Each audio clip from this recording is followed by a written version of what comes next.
What's immediately striking about this gospel passage is its tenderness, that Mary has come seeking. She's aching in heart for her Lord, and she desires to be with him. She's distressed when she sees that the tomb is empty.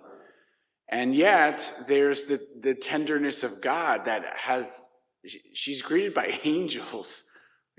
No angels are greeting me, so she's being greeted by angels with this gentle but very prompting question. Well, what are you looking for? Which, if you remember, Jesus will ask the people who are following him in the beginning of the gospel.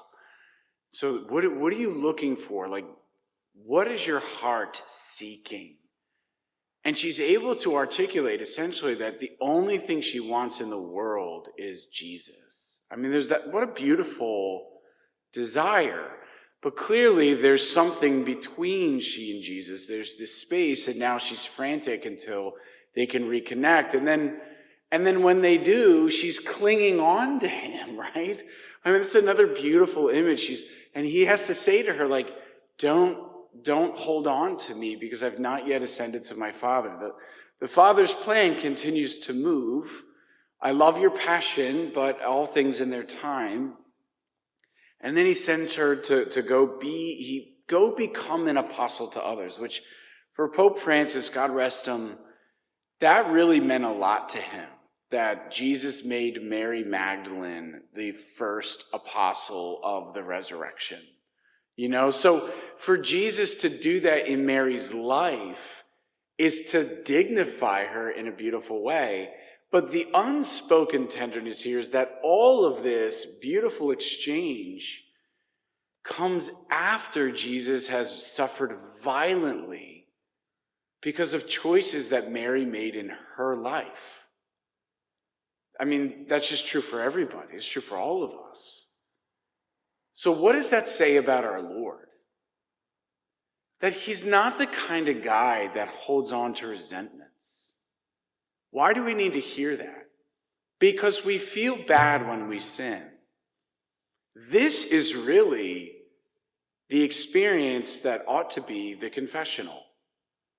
That we go to the Lord, seeking the Lord in the box. So there's a desire within us to reconnect. There's an anguish within us that we are not yet connected. There is a space that is there.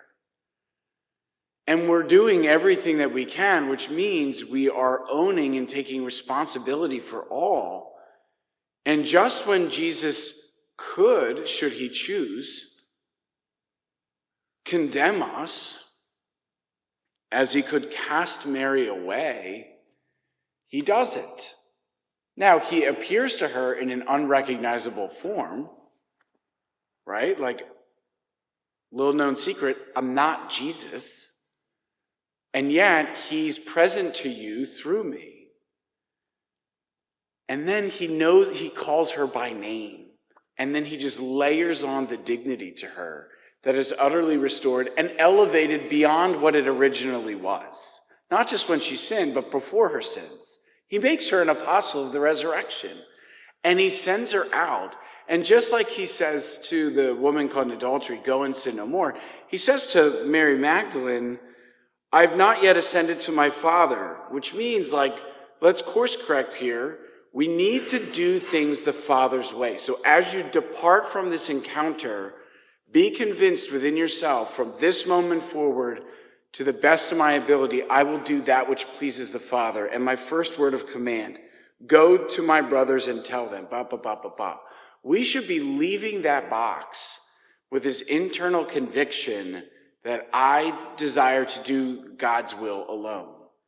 And I should be telling people about the mercy that I myself have received so that they too could encounter the risen Lord in this way.